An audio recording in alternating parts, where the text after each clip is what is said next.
함께 경배와 찬양하심으로 2023년 11월 26일 성령 강림 후 마지막 주 온유교회 주일 예배를 시작하도록 하겠습니다.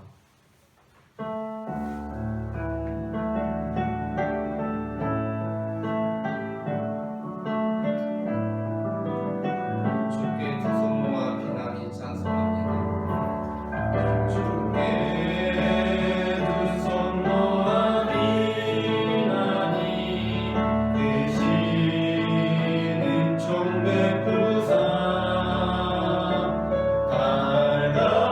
달다오니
여기소서. 주님의 이름이 주님의 이름만이 오직 주의 이름만 이곳에 있습니다.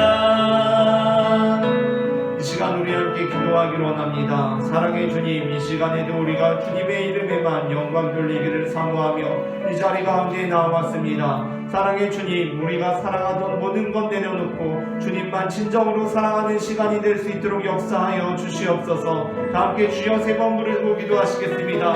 주여 주여 주여. 사랑의 하나님 은혜를 감사합니다. 하나님 이 시간에도 주님께서 우리를 한 사람 한 사람 불러주셔서 하나님 이 시간 주님의 전에 나와 예배할 수 있도록 인도해 주시니 주님 은혜를 감사합니다. 사랑의 주님, 우리는 참으로 죄인들이지만 멸망당할 수밖에 없는 존재들이지만 사랑의 하나님께서 우리를 부르시고 우리를 선택하셔서 그 아들 예수 그리스도를 보내서 그 보혈의 피를 흘리심으로 우리의 모든 죄악들을 도말하시고 구원받은 백성들로 삼으셨음을 믿습니다. 사랑의 하나님, 이 시간 우리의 구원자 되시고 우리의 치료자 되시는 주님의 이름만을 부르며 찬양하며 주님께만 경배하며 나아가오니 사랑의 주님, 이 시간 주님께서 예비하는 애들을 더하여 주시옵소서. 주님 은총을 내려 주시옵소서. 하나님 이 시간 주님의 성령의 불로 임재하여 주시옵소서. 하나님 이 시간 우리의 모든 더러운 것들 태워주시고 하나님 주님 안에 정결한 영혼으로 나아갈 수 있도록 주님이 역사하여 주시옵소서. 사랑의 하나님, 주님의 음성 듣기를 원합니다. 하나님 주님의 얼굴 보기를 원합니다. 하나님 아버지, 우리가 혼란한 이 세상 가운데 어두운 이 세상 가운데 살아갈 때에 주님의 뜻을 분명히 알고 살아갈 수 있도록 주님 우리를 깨우쳐 주시옵소서. 주님 이 시간에도 역사하여 주시옵소서. 사랑의 주님, 우리를 도와 주시옵소서.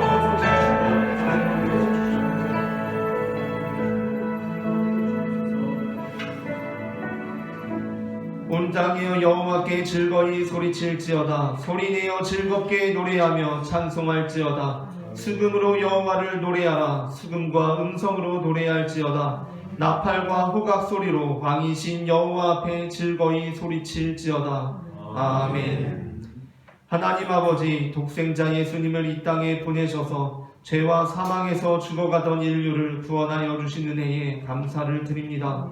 죽은 지 사흘 만에 부활하셔서 사망의 권세를 깨뜨리시고 하늘에 오르셔서 영원한 보좌에 앉으신 주님께 영광을 돌립니다.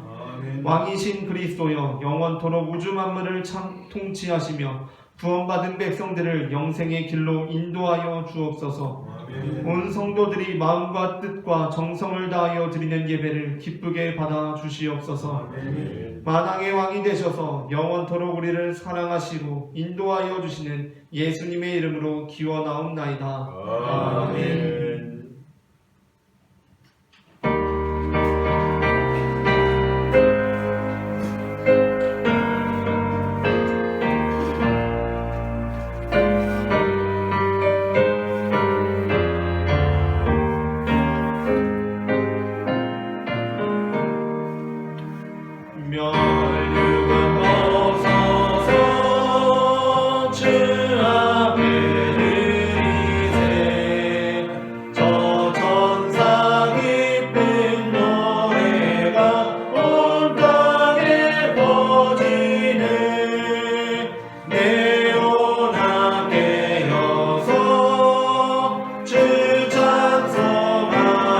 찬송하여라.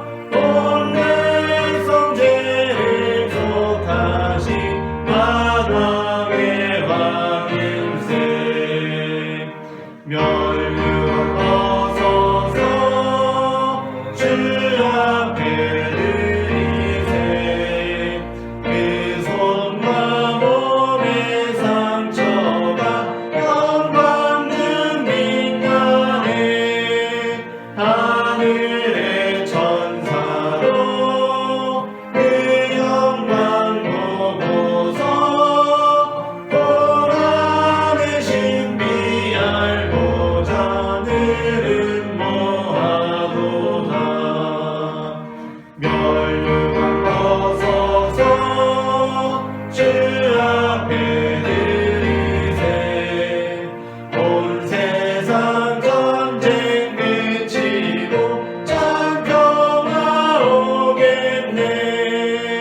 주 보좌 앞에서 몸매서 엎드려 그 한량없는 영광을 늘 찬송합니다.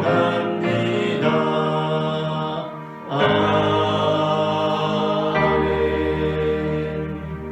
다 함께 우리 죄의 고백을 주님 앞에 올려드리시겠습니다. 사랑의 하나님, 한 주간도 세상에서 살면서 더러워진 우리의 몸과 마음을 주님께 내어놓으며 용서를 구합니다. 하나님의 선한 일을 하라고 건강과 물질과 직장을 주셨지만 어느새 저희는 물질의 노예가 되었습니다. 하나님께 영광을 돌리며 사는 것이 성도의 본분이라는 것을 잘 알고 있으면서도 소홀했습니다. 이 모든 죄를 용서해 주옵소서. 예수님의 이름으로 이 고백의 기도를 드립니다. 아멘. 이 시간 우리의 죄를 사하시는 주님의 용서의 말씀을 받으시겠습니다. 주 예수 그리스도의 이름과 우리 하나님의 성령 안에서 씻음과 거룩함과 의롭다 하심을 받았느니라. 아멘. 우리의 이 시간 다 함께 성시교독하시겠습니다. 온 땅이여 여호와께 즐거운 찬송을 부를지어다. 기쁨으로 여호와를 상시며 노래하면서 우리에게 나아갈지어다. 여호와가 우리 하나님이신 줄 너희는 알지어다. 그는 우리를 지키시며 우리는 그의 것이니 그의 백성이요 그의 귀신이 아니로다. 감사함으로 그의 문에 들어가며 찬송함으로 그의 궁정에 들어가서 그에게 감사하며 그의 이름을 송축할지어다. 여호와는 선하시니 그의 인자하심이 영원하고 그의 성실하심이 대대의 이름이로다. 아멘. 다 함께 사도신경으로 우리의 신앙을 고백하시겠습니다. 전능하사 천지를 만드신 하나님 아버지를 내가 믿사오며 그 외아들 우리 주 예수 그리스도를 믿사오니 이는 성령으로 일어나사 동정녀 마리아에게 나시고 본디오 빌라도에게 고난을 받으사 십자가에 못 박혀 죽으시고 장사한 지 사흘 만에 죽은 자 가운데서 다시 살아나시며 하늘에 오르사 전능하신 하나님 우편에 앉아 계시다가 결의로서 산자와 죽은 자를 심판하러 오시리라. 성령을 믿사오며 거룩한 공예와 성도가 서로 교통한 것과 죄를 사하여 주시는 것과 몸이 다시 사는 것과 영원히 사는 것을 믿사옵나이다. 아멘.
천지 만물을 창조하시고 오늘 또 살아 역사하시는 하나님 아버지, 생명의 양식을 공부하시는 하나님의 능력과 권세에 감사와 찬양과 영광을 올립니다. 이 시간 믿음의 백성들이 영과 진리로 예배하며 말씀과 기도의 찬송을 통해 말씀 충만, 은혜 충만, 성령 충만케 하옵소서. 허탄한 세상에서 아직도 진리의 말씀으로 재단한 성령의 전신갑주를 예복으로 갖추지 못한 저희의 나약하고 속된 믿음에 회개의 영을 부어 주시고 그리고 용서하여 주시기를 간절히 원합니다. 자기 죄를 숨기는 자는 형통하지 못하나 죄를 자복하고 부리는 자는 불쌍히 여김을 받는다고 말씀하신 아버지 하나님, 갈급하고 메마른 심령에 하나님의 말씀으로 치유를 받고 바로 서기 원하오니 주여 도와주시옵소서. 온유하신 하나님 아버지, 믿음의 공동체를 이루는 하나님의 백성들이 생명을 전화 앞에서 교만하지 않으며 불의 앞에서 의연한 용기를 분출하며 범사의 섬김의 정신과 겸손함의 믿음으로 사랑의 공동체를 이루게 하옵소서. 모든 믿음의 지체들이 온유한 자들로 땅을 기업으로 차지하며 풍성한 한평으로 즐거워하며 만복을 받게 하옵소서. 우리 온유교회가 나라와 민족을 위해 기도하며 이웃을 섬기며 사랑이 넘치는 교회가 되게 하시옵소서. 하나님을 경외하는 성도들로 예수님의 상 명령인 영원 구원에 앞장서는 교회 되게 하시옵소서. 이제 앞으로 120성도 부흥과 12 선교사 섬기는 그런 복된 교회가 될 줄 믿습니다. 아버지 하나님, 나라 민족을 위해서 기도합니다. 이 나라 가운데 주님이 함께 하셔서 주님을 경외하는 그런 귀한 백성 되게 도와주시고 대통령과 이정자들이 정직한 양심으로 공의로운 그런 정치를 할 수 있도록 도와주시옵소서. 국회에서 발효된 지 16년 동안 막아내고 있는 차별금지법이 절대로 통과되지 않도록 간절히 소원합니다. 격변하는 이 시대의 가장 큰 비극은 약한 자들의 아우성이 아니고 선한 자들이 소름 끼치는 침묵이라고 돌아가시기 전 뜨겁게 외쳤던 루터킹 목사님의 말씀이 우리가 귀 기울이게 하옵소서. 지금은 영적 낙동강 전투 시대입니다. 어둠의 세력과 싸워 전투에서 승리하는 우리나라, 우리 교회, 우리 성도들이 다 되게 하옵소서. 내일이 아니라고 침묵하여 어리석은 동조자가 되지 않기를 간절히 원합니다. 130년 전 선교사들의 피와 눈물로 복음의 씨앗이 뿌려져서 오늘날의 대한민국이 되었음을 기억합니다. 오늘 또 세계 곳곳에서 복음을 전하시는 선교사님들 사역과 건강히 하나님께서 늘 동행하여 주시기를 원합니다. 성령 충만하게 하시고 선교사님들을 통하여 많은 영혼이 구원되는 놀라운 역사가 일어나게 하옵소서. 그리고 전쟁과 질병으로 고통받는 이들을 기억하사 주님의 긍휼하심으로 하루빨리 평화로운 세계가 도래하게 하시고 병들어 나약한 육신은 육적 고통에서 노인받기를 원합니다. 하나님, 묵시가 없으면 백성이 방자히 행하거니와 율법을 지키는 자는 복이 있다고 말씀하신 아버지 하나님, 이 시간에 말씀을 전하시는 담임 목사님께 성령의 능력과 권능을 더하시고 말씀을 듣는 우리의 마음과 생각과 뜻이 변화하고 실행할 수 있는 귀한 시간 되기를 원합니다. 주님, 처음 시간입니다. 마지막 시간까지 성령 하나님께서 함께 하시기를 원합니다. 이 모든 것을 빛과 소금 대신 예수님의 귀하신 이름으로 기도하옵나이다. 아멘.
함께 나눌 말씀은 마태복음 25장 31절부터 46절까지의 말씀입니다. 본문을 한 절씩 교독하겠습니다. 인자가 자기 영광으로 모든 천사와 함께 올 때에 자기 영광의 보좌에 앉으리니 모든 민족을 그 앞에 보고 각각 그를 저와 양자의 같이 하여 양은 그 오른편에 영소는 왼편에 두리라. 그때 그분이 그 오른편에 있는 자들에게 이르시되 내 아버지께 복받을 자들이여 나와 장세로부터 너희를 위하여 예비된 나라를 상속하라. 내가 줄일 때에 너희가 먹을 것을 주었고 목마를 때에 마시게 하였고 나그네 되었을 때에 영접하였고 얼었을 때에 옷을 입혔고 병들었을 때에 돌아왔고 고개 가셨을 때에 와서 보았느니라. 이에 의인들이 대답하여 이르되 주여 우리가 어느 때에 주께서 줄이신 것을 보고 음식을 대접하였으며 목마르신 것을 보고 마시게 하였나이까. 어느 때에 나그네 되신 것을 보고 영접하였으며 얼었으신 것을 보고 온 편견이나이까. 어느 때에 병드신 것이나 목에 갇히신 것을 보고 배었나이까 하리니 임금이 대답하여 이르시되 내가 진실로 너희에게 이르노니 너희가 여기 내 곁에 있으니 지극히 작은 자 하나에 대한 것이 온 내게 대한 것이라 하시고 또 왼편에 있는 자들에게 이르시되 저주를 받은 자들아 나를 떠나 마귀와 그 사자들을 위하여 예비된 영원한 불에 들어가라. 내가 줄일 때 너희가 먹을 것을 주지 아니하였고 목마를 때 마시게 하지 아니하였고 나그네 되었을 때에 영접하지 아니하였고 벌벗었을 때에 옷 입히지 아니하였고 병들었을 때에 옥에 갇혔을 때에 돌보지 아니하였느니라 하시니 그들도 대답하여 이르되 주여 우리가 어느 때에 주께서 줄이신 것이나 목마르신 것이나 나그네 되신 것이나 벌벗으신 것이나 병드신 것이나 옥에 갇힌 것을 보고 공명하지 아니하였다. 이에 임금이 대답하여 이르시되 내가 진실로 너희에게 이르노니 이 지극히 작은 자 하나에게 하지 아니한 것이 곧 내게 하지 아니한 것이니라 하시니라. 그들은 영원에 의인들은 영생에 들어가리라 하시니라. 아멘. 이 시간 예배의 자리에 나오신 모든 성도님들 환영하고 축복합니다. 우리는 앞서 읽은 마태복음 25장 31절부터 46절까지의 본문으로 의인들은 영생에 들어가리라 라는 제목의 말씀을 나누려고 합니다. 전해지는 말씀 가운데 하나님의 은혜가 있으시기를 바랍니다. 아멘. 오늘 본문에서 예수님께서는 다시 오시는 그날에 오른편에는 양들 그리고 왼편에는 염소들로 나누시고 그리고 오른편에 있는 양들에게는 너희들은 의인들이니 이제 영생에 들어가라 라고 말씀하시고 왼편에 있는 염소들에게는 너희들은 악을 행하였으니 마귀와 귀신들을 위해서 예비된 그 영벌에 들어가게 될 것이다 라고 말씀하십니다. 즉 우리 개인적 종말이든 간에 아니면 우주적인 종말이든 간에 즉 우리의 생이 다하는 순간 또는 예수님께서 이 땅 가운데 다시 오시는 그 순간에 우리가 어떠한 기준으로 하나님 앞에서 그 영생에 대한 평가를 받게 될 것인지에 대해 말씀하고 계신다는 것입니다. 그런데 이 부분에서 우리가 굉장히 주목하게 되는 부분은 어떠한 부분이냐면 오늘 본문에서 예수님께서 우리의 영생과 영벌의 기준을 제시하시는데 어느 한 부분에서도 우리의 믿음 또는 믿음이 아닐지라도 우리의 어떤 신앙 생활로서의 모습들에 대해서 전혀 말씀하고 계시지 않는다는 것입니다. 오늘 본문은 마태복음에서 아니 성경 전체에서 굉장히 중요한 본문입니다. 예수님께서 이제 고난을 받으시기 직전에 유언과 같은 마지막 말씀을 선포하시는데 그 마지막 메시지들 중에서도 마지막 메시지입니다. 그런데 이 본문에서 예수님께서 전혀 우리의 종교나 신앙생활을 언급하고 있지 않으십니다. 즉 우리가 지극히 작은 자, 어떤 가난한 자, 배고픈 자, 억압 중에 있는 자, 소외당한 자에게 우리가 베푼 어떠한 선행이 곧 우리의 기준이 될 것이다 라고 말씀하신다는 것입니다. 그래서 이 본문이 굉장히 중요하기 때문에 어떤 사람들은 마태복음의 전체 메시지를 이러한 이 본문에 대한 이해로 해석합니다. 즉 사도 바울은 복음을 선포함에 있어서 우리의 믿음 그것이 중요하다고 했을런지 몰라도 사실 예수님께서는 우리의 어떤 행함을 굉장히 중요하게 보신다라고 이해한다는 것입니다. 그래서 마태복음과 바울 서신을 굳이 구별하여 볼 때 마태복음은 우리의 행함을 굉장히 중시한다라고 보는 것입니다. 나아가 그러한 관점으로 바울 서신과 성경 전체를 우리의 행함, 선행 중심으로 읽는 것입니다. 물론 그리스도인으로서 가난한 자에게 먹을 것을 주는 것은 아름다운 일입니다. 우리는 오늘 이 본문의 메시지를 결코 부정할 생각이 없습니다. 우리는 당연히 예수님의 말씀대로 윤리적인 삶, 도덕적인 삶을 추구하는 사람들이며 가난한 사람을 돕는 행위를 아름다운 행위로 여기는 사람들입니다. 그러나 우리는 이 본문을 보면서 오해하지 말아야 할 것이 있습니다. 그것은 지금 예수님께서 마지막 십자가에 달리시기 전에 이 말씀을 하시면서 우리에게 전하고자 하는 메시지는 그러니까 너희들은 구원의 기준이 선행에 달려 있으니 너희는 가서 선한 일을 많이 하며 살아라 라는 것이 아니라는 것입니다. 예수님께서는 지금 우리에게 구원의 기준을 제시하시면서 너희는 믿음, 신앙생활, 예배 그런 게 중요한 것이 아니다. 구원의 기준은 오직 선행이다. 너희는 나아가서 지극히 작은 자 하나에게 선행을 하는 것 그것이 곧 너희의 구원을 결정지을 것이다 라고 말씀하시는 것이 아니라는 것입니다. 그렇다면 예수님께서 오늘 이 본문을 통하여서 우리에게 전해주시고자 하시는 것이 무엇입니까? 우리는 오늘 이 본문을 특별히 지금 예수님께서 십자가에 달리시기 전에 마지막 메시지를 전하시면서 그리고 마태복음에서 예수님께서 우리에게 전해주신 메시지들을 기억하면서 오늘 본문을 읽을 필요가 있습니다. 예수님께서 이제 십자가에 달리시기 전에 마지막 메시지를 전하시는 것이 마태복음 25장에 이르러서 나옵니다. 우리는 이제 이 부분을 나누기 전에 그 주인이 먼 여행을 떠나면서 자신의 종에게 할 일을 맡겼다는 본문들을 살펴보았고 그 이후에는 슬기로운 5 처녀에 대한 본문도 살펴보았습니다. 예수님께서는 마지막 메시지를 전하시면서 지금 굉장히 핵심적인 메시지를 전하고 계십니다. 그것은 너희들에게 고통이 있을 거라는 것입니다.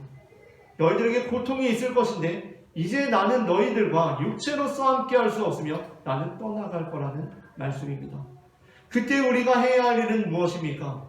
우리는 상관들로서 우리는 하나님께 할 일을 부여받은 사람들로서 예수님께서 우리와 함께 계시지 않더라도 그 사명을 능히 감당하는 사람들이 되어야 한다는 것입니다.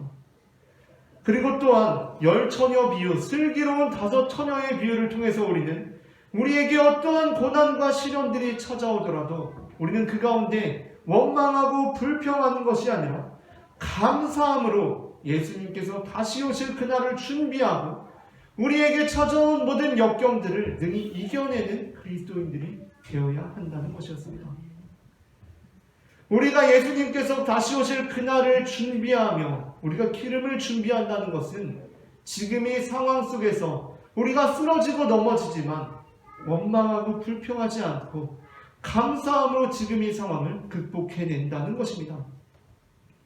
그 10처녀 비유가 나온 이후에 나오는 비유가 바로 달란트 비유입니다. 달란트라는 말이 영어로 탤런트가 되었고 탤런트가 우리의 어떠한 재능, 특별히 천부적으로 날 때부터 타고난 재능들을 의미하다 보니까 자연스럽게 우리는 이 달란트 비유가 우리의 재능을 의미하는 것으로 이해하는데 익숙합니다. 사실 초기 교구 시절부터 교회의 전통은 이 달란트 비유를 우리에게 주어진 재능으로 이해하곤 했습니다. 그런데 여기에는 고민할 거리가 있습니다. 물론 우리는 이 본문을 재능으로 이해하기도 하지만 예수님께서 정말 이 달란트 비유를 우리에게 재능에 관하여 말씀하실 것일까 생각해 보아야 합니다. 왜냐하면 지금 예수님께서 십자가에 달리시기 전에 마지막 말씀을 선포하시면서 계속해서 우리에게 찾아올 고난에 대해서 말씀하시고 우리가 그 고난을 어떻게 이겨내고 극복해야 하는지 그 감사에 대해서 말씀하시며, 즉 고난에 중점을 두고 예수님께서 이제 십자가에 달리시기 직전에 굉장히 무거운 말씀을 전하시고 계시기 때문입니다.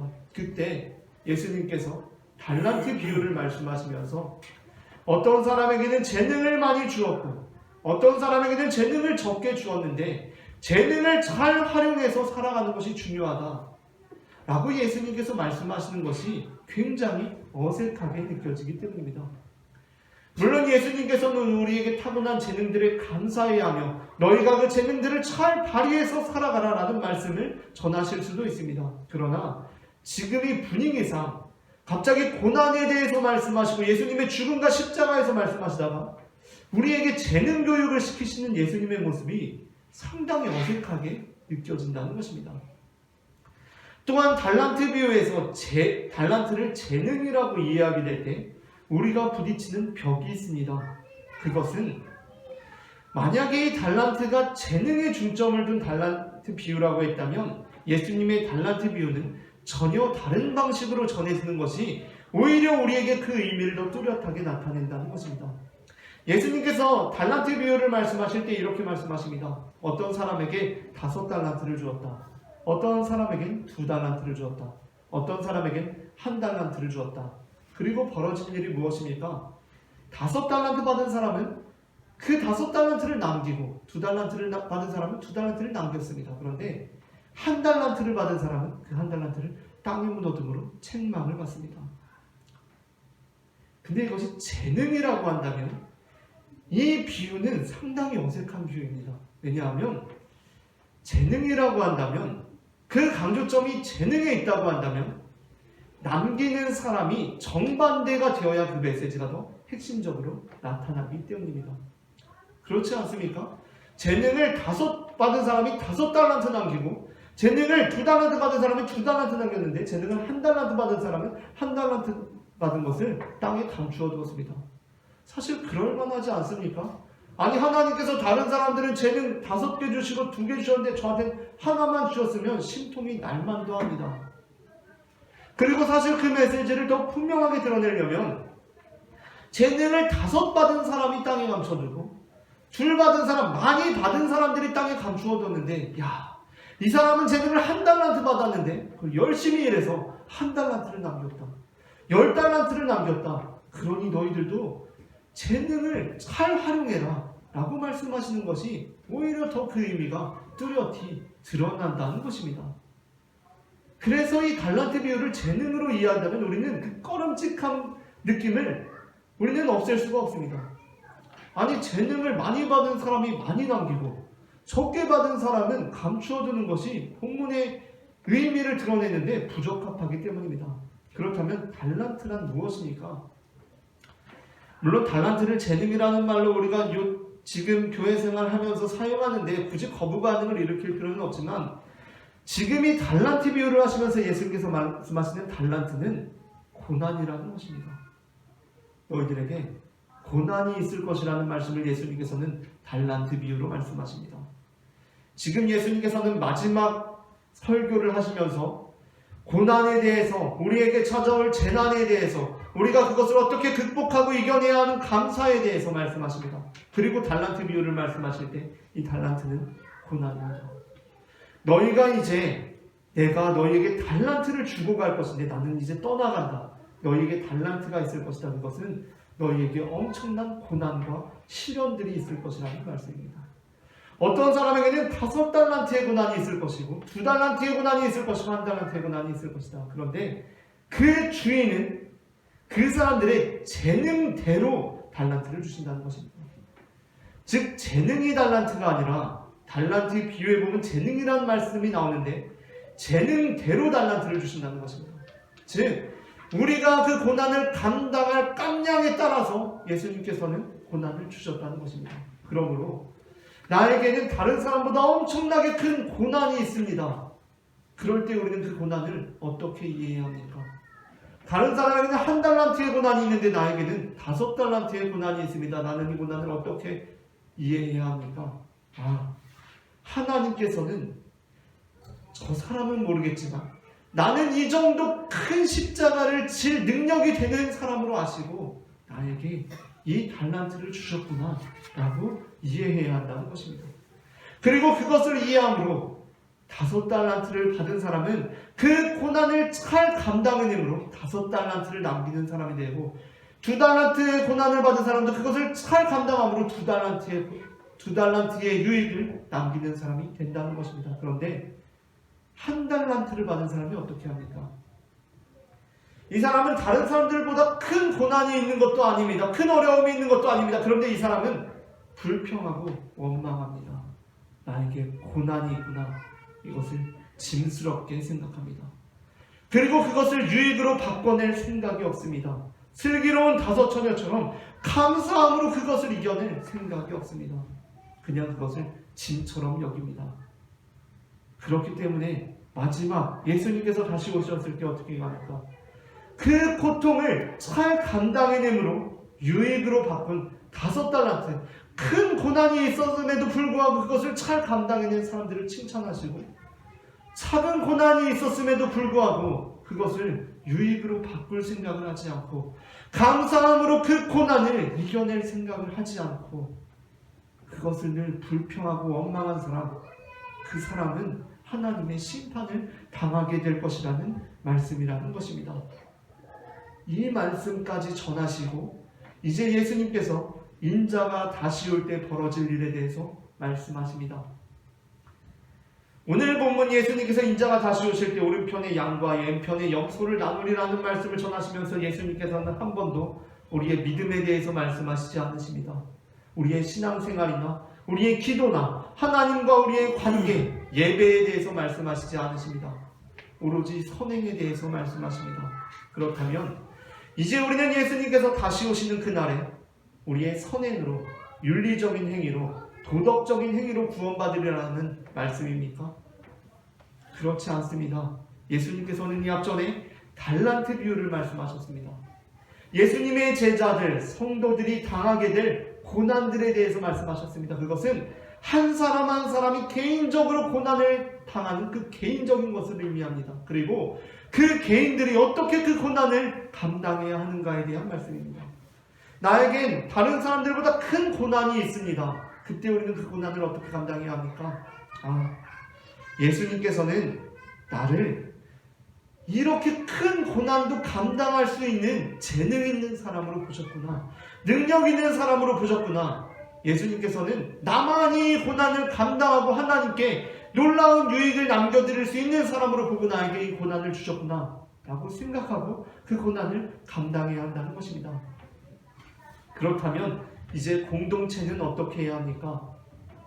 교회 공동체는 어떻게 해야 합니까? 성도와 성도의 관계에 있어서 우리는 어떻게 해야 합니까? 다른 사람의 고난에 대해서 어떻게 해야 합니까? 하나님께서 저 사람의 고난은 저 사람이 충분히 감당할 수 있는 것으로 알고 저 사람에게 주셨으니 저 사람의 일은 저 사람의 일이고 내 일은 내 일이구나. 나는 내 것이나 잘 감당하면 되지 라고 생각하면 되는 것입니까? 우리 형제의 가난함, 우리 형제의 헐벗음, 우리 형제의 목마름에 대해서 저 사람은 저것을 충분히 감당할 재능이 될 거야. 하나님께서 그러니까 저 사람에게 저 고통을 주신 거야 라고 생각하고 나는 외면하면 되는 것입니까? 그것이 아니라는 말씀입니다. 지금 예수님께서 마지막으로 고난에 대해서 말씀하시는데 이 고난은 성도들에게 있을 고난입니다. 그리고 성도들이 고난을 어떻게 견뎌내야 하는지 말씀하십니다. 그리고 마지막으로 예수님께서는 우리에게 있는 고난들이 있을 때 그 공동체가 어떻게 반응해야 하는지를 말씀하십니다. 그러므로 오늘 본문에서 어떠한 믿음이라든가 예배라든가 하나님과의 관계가 전혀 말씀 속에 언급되지 않더라도 지금 이미 그것들은 다 성도들의 공동체 안에 전제되어 있는 것입니다. 우리는 다 예배하는 사람들이고 하나님과 관계 있는 사람들이고 우리는 다 믿음 안에 있는 사람들입니다.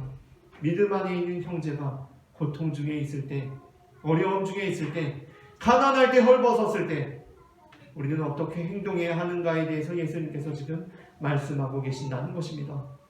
그러므로 이번 본문에서 예수님께서 너희가 지극히 작은 자 하나에게 한 것이 곧 나에게 한 것이다 라는 그 말씀은 우리가 그냥 이 세상 살아가다가 교회 밖에 있는 가난한 사람들, 헐벗은 사람들에 대한 말씀이 아닙니다.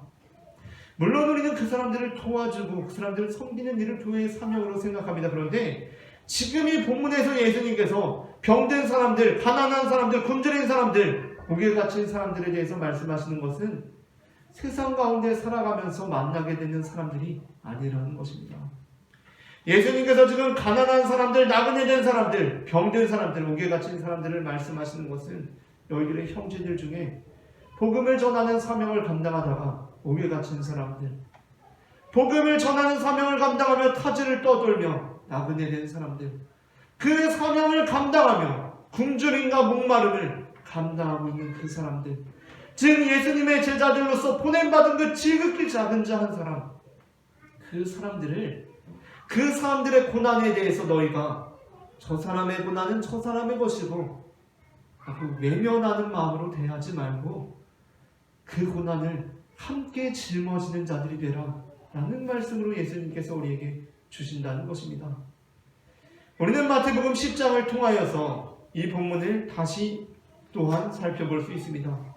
마태복음 10장에서 예수님께서는 마태복음 5장에서 처음으로 예수님께서 산상수훈과 함께 첫 번째 메시지를 전하시고 마태복음 10장에 이르러서는 두 번째 복음을 전하십니다. 그때 두 번째 복음은 예수님께서 특별히 선교 설교를 전하시는 것입니다. 예수님께서 이제 12제자를 부르시고 12제자들에게 너희는 이스라엘 집에 잃어버린 양들에게로 가라라고 말씀하시면서 마치실 때 예수님께서 이렇게 마치셨습니다. 다 함께 본문을 한 목소리로 합독하겠습니다. 너희를 영접하는 자는 나를 영접하는 것이요 나를 영접하는 자는 나를 보내신 이를 영접하는 것이니라. 선지자의 이름으로 선지자를 영접하는 자는 선지자의 상을 받을 것이요 의인의 이름으로 의인을 영접하는 자는 의인의 상을 받을 것이요 또 누구든지 제자의 이름으로 이 작은 자 중 하나에게 냉수 한 그릇이라도 주는 자는 내가 진실로 너희에게 이르노니 그 사람이 결단코 상을 잃지 아니하리라 하시니라. 아멘. 우리는 모든 예수님의 말씀을 유기적인 관련성 속에서 그리고 이제까지 예수님께서 어떠한 말씀을 하셨는지를 토대로 이해해야 합니다. 예수님께서는 이미 마태복음 10장에서 너희가 지극히 작은 자 하나에게 한 것이고 나에게 한 것이다 라는 말씀을 하셨습니다. 그 본문에서 예수님께서 작은 자 하나라고 말씀하신 것은 다른 사람들이 아닙니다. 지금 예수님께서 이스라엘 집에 잃어버린 양들에게로 보내시는 예수님의 제자들입니다. 이 예수님의 제자들이 고통당할 것이고 외로울 것이고 목마름 가운데 있을 것인데 너희 중에 누구든지 너희 역시도 제자라는 그 이름으로 이 작은 자 하나에게 냉수 한 그릇을 주게 될 때 그것은 곧 이 사람에게 주는 것이기도 하지만 나에게 주는 것이고 나에게 주는 것은 곧 나에게 주는 것이기도 하지만 우리 하늘 아버지께 주는 것이기 때문에 너희가 지극히 작은 자 하나에게 한 것이고 나에게 한 것이요 아버지에게 한 것이다 라는 말씀을 하신다는 것입니다. 우리는 오늘 이 시대에 진리를 종교로 환원시키는 시대를 살아가고 있습니다.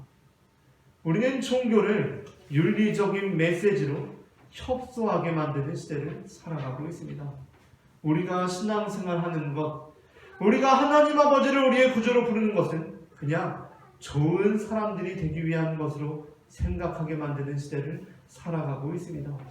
즉 교회의 사명이라는 것도 무엇인가?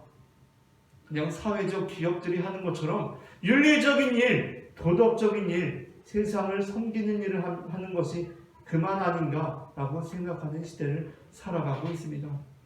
우리는 물론 그 모든 것들을 작게 여기는 것이 아니라 우리의 사명으로 여기며 세상 가운데 가난한 사람들, 헐벗은 사람들 돕는데 우리는 열심을 내는 사람들이 되어야 할 것입니다. 그러나 이번 본문에서 말씀하고 있는 것이 예수님께서 우리에게 너희들의 윤리적인 행위, 도덕적인 행위, 선행이 너희의 구원의 기준이 될 것이다 라는 말씀이 아니라는 것을 우리는 늘 기억해야 합니다. 예수님께서는 십자가에 달리시기 전에 제자들에게 있을 고난에 대해서 말씀하셨습니다. 교회에 닥칠 시련에 대해서 말씀하셨습니다. 그리고 그것이 너희에게 무거운 달란트와 같이 너희들을 짓누르고 억압할 것이라고 말씀하셨습니다. 그러한 상황들 속에서 너희는 설령 너희에게 짊어진 그 달란트가 5달란트처럼 너무나 무겁게 여겨질지라도 그것을 감사함으로 잘 견뎌내고 극복함으로 큰 유익을 남기는 사람들이 되어야 한다라고 말씀하십니다. 그리고 나아가서 교회 공동체는 그 각 개인, 형제 자매들이 감당하고 있는 그 무거운 시련과 고통들을 그 개인적인 것으로 여기지 말고 외면하지 말고 너희는 가난한 사람, 배고픈 사람을 만나게 되었을 때 먹을 것을 주고 나그네 된 자들을 보았을 때 그들을 영접하여 드리고 옥에 갇힌 자들을 만나게 되었을 때 그들을 공양함으로 너희에게 임한 이 복음과 진리가 개인적인 것으로 파편화되는 것이 아니라 공동체적인 것으로 너희 교회가 그리스도의 몸으로서 그 모든 것을 함께 짊어지고 가야 한다. 그리고 그 구원은 너희 개인적인 것으로 이루어지는 것이 아니라 너희가 함께 그 공동체적인 것으로 너희의 구원이 임할 것이다 라고 말씀하신다는 것입니다. 오늘 하루도 우리가 살아갈 때에 이 땅 가운데 다시 오실 예수 그리스도를 바라보며 우리를 그리스도의 몸으로 손과 발로 삼으신 것을 늘 기억하며 살아가는 우리 모두가 되기를 소망합니다. 우리가 하나님을 믿으며 살아갈 때 우리의 삶에는 고통이 찾아옵니다. 시련이 찾아옵니다. 예수님께서는 그것을 이상히 여기지 말라고 말씀하셨습니다. 이제 주인이 떠나갔으니 그 종들에게는 더 큰 시련이 닥치는 것이 당연하다는 것입니다. 그때 우리는 그 고난을 어떻게 견뎌내야 합니까? 나에겐 사실 1달란트밖에 없는데 불평과 원망을 하면서 나에게도 이런 고통과 시련이 있다고 그렇게 말해야 합니까? 그것이 아닙니다. 우리에게는 5달란트의 큰 고난과 시련이 있더라도 우리는 그것을 감사함으로 극복하고 이겨내는 그리스도인들이 되어야 한다는 것입니다. 나아가 우리 주변까지 살핌으로써 우리 주변의 형제자매들의 고통까지 헤아리고 그 작은 자들을 섬김으로써 예수 그리스도를 섬기고 예수 그리스도의 목마름을 해결하고 시원케 하는 우리가 되어야 할 것입니다. 함께 기도하시겠습니다. 사랑의 주님, 은혜를 감사합니다. 오늘 이 시간에도 우리를 주님의 거룩한 양떼들로 불러주실 때에 한 사람 한 사람 부르심과 동시에 우리를 그리스도의 몸으로 함께 불러주시니 주님 은혜를 감사합니다. 사랑의 주님, 우리의 삶에 고통이 있습니다. 시련이 있습니다. 때로는 이것이 견딜 수 없이 무겁게 느껴지기도 합니다. 그러나 주님, 우리가 이것을 감사함으로 이겨내고 또한 서로 그 짐을 함께 짊어짐으로 우리가 주님께서 다시 오시는 그날까지 끝까지 이 사명을 능히 감당할 수 있도록 역사하여 주시옵소서. 사랑의 주 예수 그리스도의 이름으로 기도합니다. 아멘. 다 함께 우리를 사용하셔서 찬송하시면서 준비하신 예물 주님 앞에 드리시겠습니다.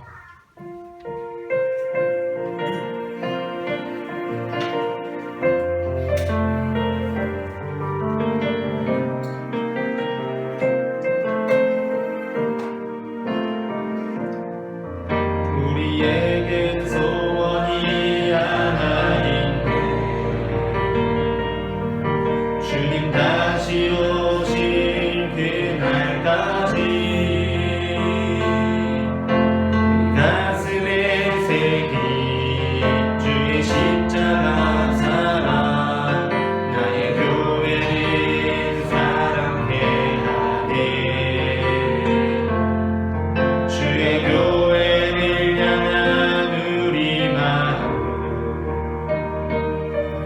희생과 포기와 가난과 고난 하물며 죽음조차 우릴 막을 수 없네. 우리 교회는 이 땅에 있지만 교회를 교회되게 예배를 예배되게 우릴 사용하소서. 진정한 불행의 날 오늘 임하도록 우릴 사용하소. 우리에겐 소원이 하나 있네. 우리에겐 소원이 하나 있네. 주님 다시 오실 그날까지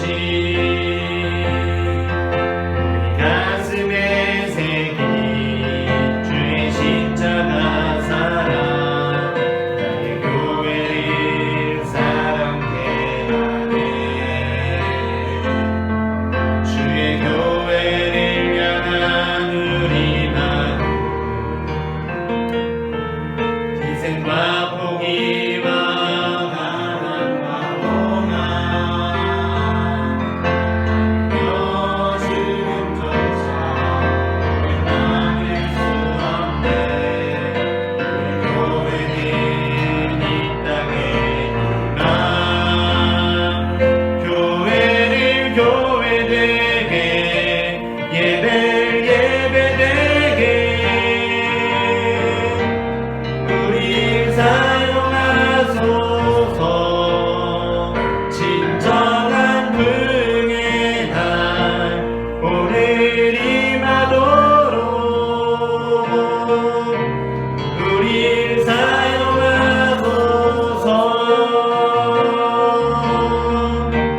성령 안에 예배하리라. 자유의 마음으로 사랑으로 사역하리라. 교회는 생명이니 교회를 교회되게 예배를 예배되게 우릴 사용하소서. 진정한 불행의 날 오늘 임하도록 우릴 사용하소서. 기도하겠습니다.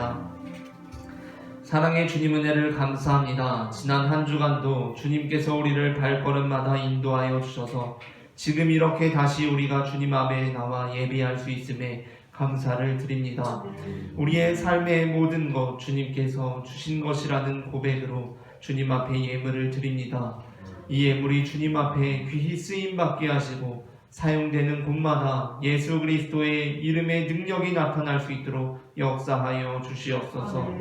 사랑의 주님, 이 시간에도 드려진 손길들을 기억하여 주시고 주님 앞에 시간을 드리고 정성을 드리고 예물을 드리고 마음을 드린 그 손길들마다 주님께서 다함없는 주님의 축복을 더하여 주셔서 우리의 삶에 차고 넘치는 그 은혜가 우리의 가족들에게, 동료들에게, 이웃들에게, 친구들에게 흘러갈 수 있도록 역사하여 주시옵소서. 사랑의 주 예수 그리스도의 이름으로 기도합니다.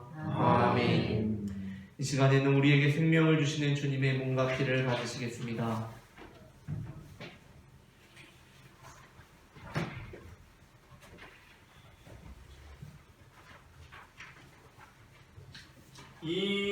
이것은 주님의 몸, 이것은 주님의 피, 이것을 먹고 마셔 주님의 생명 얻네.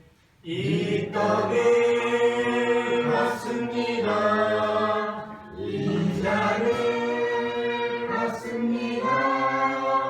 주님을 사랑 아래로 십자가 기억하리.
우리에게 몸과 피를 내어주신 주님께 감사하며 다 함께 감사의 기도를 드리시겠습니다. 우리를 위해 생명을 주시는 하나님 아버지, 이 거룩한 신비에 감사드리오며 성령의 능력 안에서 새 사람이 되어 하늘나라와 이 땅에 임할 때까지 그리스도의 증인으로 살게 하여 주옵소서. 우리 주 예수 그리스도의 이름으로 기도합니다. 아멘. 다 함께 옆사람과 평화의 인사 나누시겠습니다. 주님의 평화가 함께 하시기를 바랍니다. 주님의 평화가 함께 하시기를 바랍니다. 주님의 평화가 함께 하시기를 바랍니다. 예배 섬김 지원서를 주보에 꽂혀 있고 또 예배실 뒤편에 비치되어 있습니다. 원하시는 부분에 체크하셔서 다음 주일까지 제출하여 주시면 되겠습니다. 탁상용 달력이 예배실 뒤편에 비치되어 있습니다. 개인별로 한 부씩 가져가시기 바랍니다. 오늘 예배 후 서원으로 이동해서 점심 식사합니다.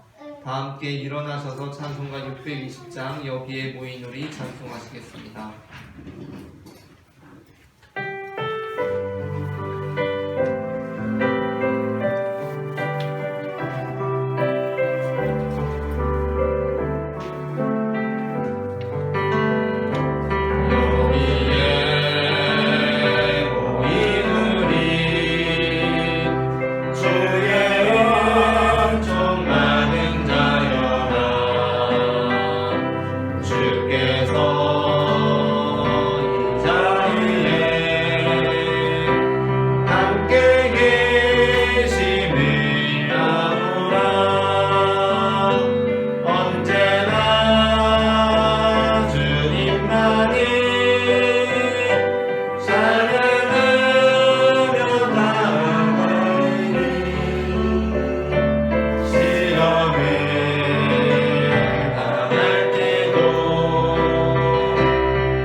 예수께서 이르시되 너희는 가서 모든 민족을 제자로 삼아 아버지와 아들과 성령의 이름으로 세례를 베풀고 내가 너희에게 분부한 모든 것을 가르쳐 지키게 하라. 볼지어다 내가 세상 끝날까지 너희와 항상 함께 있으리라. 아멘. 이제는 우리 주 예수 그리스도의 은혜와 하나님의 크신 사랑과 성령님의 교통하심이 우리의 삶에 찾아온 고난과 시련들 속에서도 하나님께 감사함으로 큰 유익을 남기고 또한 우리 주변의 형제 자매의 고통까지도 함께 짊어지겠노라고 결단하는 모든 성도들의 머리 위에 지금부터 영원토록 함께 하시기를 간절히 축원하옵나이다. 아멘.